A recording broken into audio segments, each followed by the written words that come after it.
Cricket देखने का दिल ही नहीं करता।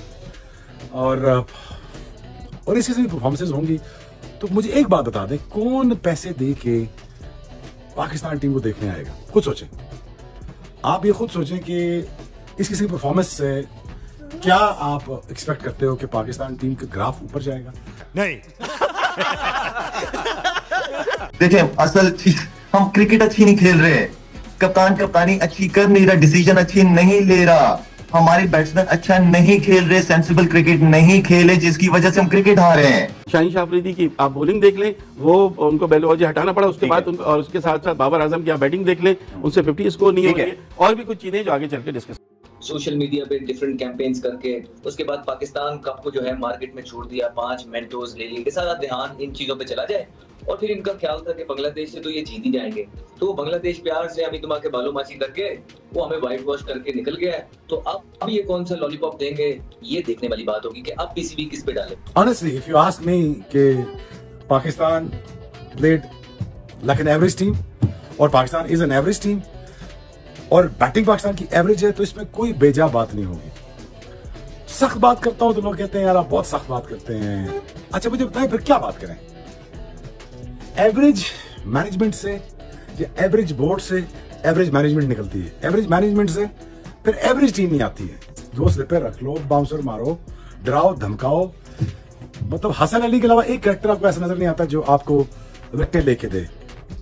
अब मुझे देखें, एक हसन अली के अलावा मुझे बता दें कोई ऐसा फास्ट बॉलर जिसको आप पैसे देके वॉच करने जाएंगे। देखिए, it's really disappointing to see Pakistan has lost the series. मैं अगर मेरी एडवाइस लेंगे, मेरी एडवाइस, मोहसिन नकवी साहब, आप सरफराज को दोबारा कप्तान बनाएं, आप उनको सारे सीनियर लड़के दें और बोले जाओ लड़ो और पाकिस्तान की इज्जत को दोबारा लेके आओ। आप ये बाबर को ना बनाए कप्तान, रिजवान को ना बनाए, ये लोग सारे वो लोग हैं कि जो कि ड्रेसिंग रूम के अंदर ये जो ग्रुपिंग की हुई है, ये आप सरफराज को दोबारा कप्तान बनाए इस टेस्ट सीरीज में। आप उसको देखिए, ये 37, आप उसके बाद उसको मौका नहीं मिलेगा। क्या 12th मैन बना के रखेंगे आप उसको? आपने क्यों बनाया हुआ है 12th मैन बनाया हुआ है, उसको रिजर्व विकेट कीपर बनाया हुआ है, वो बेचारा चैंपियंस ट्रॉफी जीता हुआ है, हमने कब किसी ने नहीं जीती, उसने जीता हुआ है, आपने उसको रिजर्व बनाया हुआ है। तो उनको एक प्लान के तहत भिजवाएं डोमेस्टिक क्रिकेट में, 2 साल तक उनको आने ना दें करीब, उनकी फिटनेस और बैटिंग या उनकी जो बॉलिंग है जिसमें डिपार्टमेंट भी वो काम कर रहे हैं उनमें इंप्रूवमेंट ला के फर्स्ट क्लास के सारे मैचेस खेल के एंड देन उनके लिए दरवाजे खुले रहने चाहिए। बट लाला, आप ये जो 5-6 क्रिकेटर्स की बात कर रहे हैं, जो 5-6 क्रिकेटर्स अगर उनको वापस डोमेस्टिक में भेज देना चाहिए तो उनकी जगह भी तो कोई होना चाहिए जो उनकी जगह ले सके, वो बेंच हो कोई ऐसी जो उनकी जगह ले सके। सवेरा हैं आप डोमेस्टिक क्रिकेट को इज्जत दें।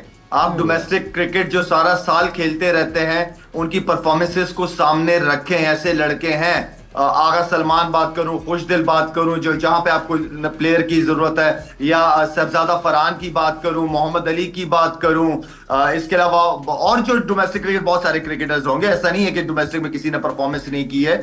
अगर अहमद शहजाद इस काबिल है, उसने इतनी पर डोमेस्टिक में दी है, तो अहमद मतलब कहने का मतलब है कि है प्लेयर है आपके पास, आप उन प्लेयर्स को बिल्कुल साइड पे ना करें और जो जरूरत है उनको डोमेस्टिक में वापस भिजवाएं। जी, बड़ी शर्मनाक शिकस्त है पाकिस्तानी क्रिकेट टीम की, क्योंकि आप देखेंगे अब ये वक्त आ गया, हमें अफगानिस्तान हराता है, हमें आयरलैंड हराता है, हमें यूएसए हराता है, हमें जो है वो बांग्लादेश हरा के चला जाता है। तो पाकिस्तान क्रिकेट जा कहाँ रही है? मेरी नजर में इसकी बुनियादी वजह यह है कि गैर मुस्तकिल मिजाजी, क्योंकि आप देखें आपके चेयरमैन बदल रहे हैं, कभी रमीज राजा होते हैं, कभी नजम सेठी होते हैं, कभी जका अशरफ होते हैं, कभी मोहसिन नकवी होते हैं। आप देखें आपके कोचेस बदल रहे हैं, आपके कप्तान बदल रहे हैं, आपके सिलेक्टर्स बदल रहे हैं, तो कंसिस्टेंसी नहीं है। आप भारत की मिसाल ले लें, वहां पर एक ही चीफ सिलेक्टर है, यहाँ तो कोई चीफ सिलेक्टर ही नहीं है, कौन जवाब देगा? अगर महमूद साहब इंग्लैंड से आते हैं, कई दफा पाकिस्तानी टीम के साथ रह चुके हैं और करते क्या है, आपने देखा जब 26 पे 6 आउट हो गए थे और पाकिस्तान डोमिनेट कर रहा था तो वो ड्रेसिंग रूम से नीचे उतरकर बाउंड्री लाइन के नजदीक आ गए और मोहम्मद अली को बता रहे थे, ताकि टीवी कैमरा उन पर आए, उनको बता रहे थे कि यानी अगर महमूद की मेहनत की वजह से 26 पे 6 आउट हो गए और फिर जब उनकी पार्टनरशिप लगी तो वो नजर नहीं आए, वो ऊपर ही बैठे रहे ड्रेसिंग रूम में। तो ऐसे लोग पाकिस्तान क्रिकेट को सोचना चाहिए कि किन किन लोगों को लगा रहे हैं। आपकी 9 रुकनी सिलेक्शन कमेटी है अब्दुल गफ्फार, जिसमें 4 मेन सिलेक्टर्स हैं जिन और उसके अलावा 5 एक्स ऑफिशियल मेंबर हैं और कोई चीफ सिलेक्टर नहीं है। तो पाकिस्तान क्रिकेट तबाही की तरफ गामजन है, अल्लाह रहम करे पाकिस्तान की। मैं सिर्फ आपको ये बताना चाह रहा हूँ कि अगर आप ये भी देख लें कि उस वक्त पाकिस्तान की टीम कहाँ पर खड़ी थी,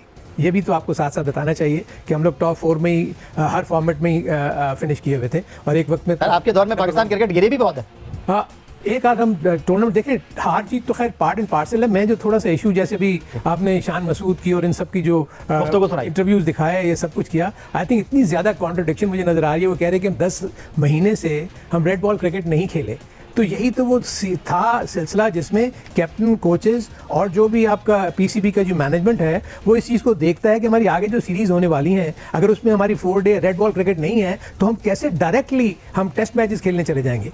ऑफ सीजन में अगस्त के महीने में आपने टेस्ट मैचेस ऑर्गेनाइज कर दिए, जबकि पाकिस्तान में क्रिकेट होती ही नहीं है। मैं ये मान सकता हूँ कि FTP में बहुत ज़्यादा प्रॉब्लम्स होंगी, क्योंकि इतनी ज़्यादा लीग्स आ गई हैं कि उनको विंडोज़ दे दी गई हैं ICC की तरफ से, खासतौर पर IPL को। तो ये इशू हुआ होगा कि जी कहाँ एडजस्ट होंगे, विंडोज़ जहाँ मिलती होंगी वहाँ पर एडजस्ट करते होंगे अपनी टेस्ट क्रिकेट को। लेकिन आप ये भी तो देखेंगे उसके साथ साथ जब हमें बुलाया गया था, मोहसिन नकवी साहब ने बुलाया था, तो ये सब ने इस चीज़ के ऊपर एतराज़ किया था। सिकंदर तो एक बना के ले गए थे कि जी आप इसको 4 डे करें, जो आप वनडे की जो ये स्टार्ट ले रहे हैं अभी भी 12 सितंबर से, जो कि पहले सितंबर से होना था। ऐसा लगता है कि सिकंदर वक्त अकेले ही गए थे, वो कह रहे थे मैं देकर आया, मैं गया, बाकी तो आप बता रहे हैं 3 दर्जन गए थे। नहीं, इकबाल कासिम ने देखे ना इसको पॉइंट रेज किया था, इस पॉइंट को कि आप वनडे कर रहे हैं। फिर एक और पॉइंट भी जो रेज हुआ, शायद सिकंदर बख्श साहब को ये लगता है कि उनकी आवाज जो है वो आपसे बड़ी है। उन्होंने अपना ये प्रोग्राम उनको दिया था, इसमें तो कोई शक नहीं कि वो बना के लेकर गए थे। लेकिन मोर और लेस जितने भी वहाँ क्रिकेटर्स बैठे हुए थे उनकी राय यही थी कि ये जो भी सेटअप है आपने हमें बुलाया है इसको अप्रूव करने के लिए।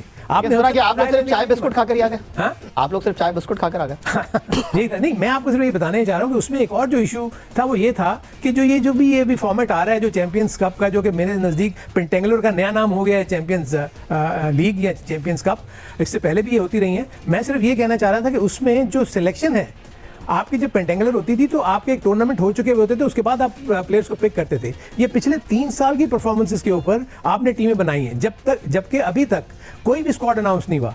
और आपको पता है बैलेंस करना कितना मुश्किल होगा। मेरे अपने नज़दीक जो भी ये इशू हो रहा है कि आपका जो नेक्स्ट आपका जो टूर्नामेंट या जो आपकी सीरीज़ है वो टेस्ट मैच की सीरीज़ है, आप खेलने जा रहे हैं वनडे क्रिकेट, और आपकी इंग्लैंड की टीम ने अक्टूबर में आना है। सो आपके तो फिर भी रेड बॉल क्रिकेट नहीं होगी। आपने एक और बड़ा फिर ये कह रहे होंगे कि जी मेरी रेड बॉल क्रिकेट नहीं मिली। बड़ा सवाल उठा दिया हारून रशीद साहब ने, और वो ये कह रहे हैं भाई जो है वो दर्द टांग में और इलाज आप हाथ का कर रहे हैं तो फिर मसाइल तो होंगे। और शान मसूद खुद कह रहे हैं कि हम जो है वो 10 माह के बाद रेड बॉल क्रिकेट खेल रहे थे, अब आप फिर व्हाइट बॉल क्रिकेट में जा रहे हैं। तो असीम अहमद साहब, अगर मैं आपको शामिल गुफ्तगू करूँ और आपसे बात करूँ और सीधा मैं आपकी तरफ आ जाऊँ, वाज़ेह तौर पर हमें डिवीजन दिखाई दे रही है। प्रॉब्लम लीडरशिप का है।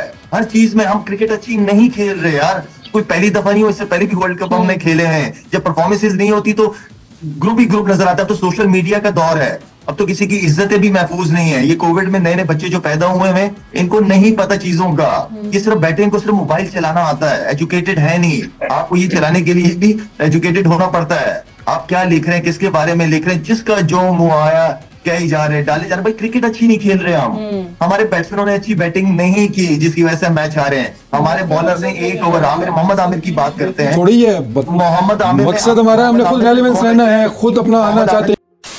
दोस्तों, पाकिस्तान वर्सेस बांग्लादेश जो ये टेस्ट सीरीज हुई है उसके अंदर पाकिस्तान की बहुत ही करारी शिकस्त हुई है और बांग्लादेश ने 2-0 से ये टेस्ट सीरीज जीती है और इतिहास बन गया है। बांग्लादेश ने एक इतिहास रच दिया, पाकिस्तान की धरती पर पाकिस्तान को हराया है और पहली बार पाकिस्तान ने बांग्लादेश से टेस्ट मैच हारा था और दूसरा रिकॉर्ड ये बन गया कि पहली बार ही जो है पाकिस्तान बांग्लादेश से टेस्ट सीरीज हारा है। दोस्तों, बांग्लादेश ने बहुत ही बुरी तरह हराया है पाकिस्तान को और पाकिस्तान के रावलपिंडी स्टेडियम के अंदर पिच भी नहीं तैयार की गई थी, उसके बावजूद भी बांग्लादेश ने पाकिस्तानियों को हराया। पाकिस्तान ने अपने होम कंडीशंस के अकॉर्डिंग पिच को बनवाया था और उसमें फास्ट बॉलरों के लिए उस पिच को तैयार करवाया गया था, जिसके बाद बांग्लादेश ने पाकिस्तानियों की ना तो बैटिंग चलने दी और ना ही उनकी जो है बॉलिंग चलने दी। बैटिंग बॉलिंग दोनों को ही उन्होंने साइड में रख दिया और आराम से ये जो सीरीज जीत कर ले गए। दोस्तों, सबसे बड़ी बात यह थी कि इस टेस्ट सीरीज़ के अंदर बाबर आजम बिल्कुल भी नहीं चले और उनकी लगातार परफॉर्मेंस गिरती ही आ रही है और काफ़ी टाइम से उनकी जो है परफॉर्मेंस में कोई इंप्रूवमेंट नहीं हुआ। उनको बाबर आजम को कैप्टनसी से हटाएगा, फिर शाहीन को लाया, फिर से बाबर को लगाया, फिर से हटा दिया। तो ये पाकिस्तान की टीम में उठापटक चल रही है, लेकिन बाबर आजम के जो परफॉर्मेंस है वो 0 ही है। पहले टेस्ट में बाबर आजम के जो स्कोर थे फर्स्ट इनिंग वो 0 थे, उसके बाद स्कोर उन्होंने 20-22 रन किए थे। उसके बाद सेकंड टेस्ट के अंदर एक 30 का स्कोर था और एक 11 का स्कोर, यानी बाबर आजम की बहुत ही घटिया परफॉर्मेंस थी इस सीरीज़ के अंदर। और मोहसिन नकवी जो कि कह रहे थे कि भाई T20 वर्ल्ड कप के बाद हम सर्जरी करेंगे, ये करेंगे, वो करेंगे, कुछ नहीं हुआ। टीम वैसी की वैसी है और टीम में कोई इंप्रूवमेंट नहीं हुआ। कप्तान भी बदल लिए और सब कुछ करके देख लिया, पिच भी नहीं बदल के देख ली, लेकिन फिर भी जो है पाकिस्तान की जो है क्रिकेट में कोई सुधार नहीं हुआ। अब देखना ये है कि आगे क्या सर्जरी होगी, क्या डिसीजन लिया जाएगा। पाकिस्तान के एक्स क्रिकेटर हैं वो सब नाराज़ है, पाकिस्तान के फैंस नाराज़ है। इतनी बुरी हार के बाद पाकिस्तानियों की हालत ख़राब ही है।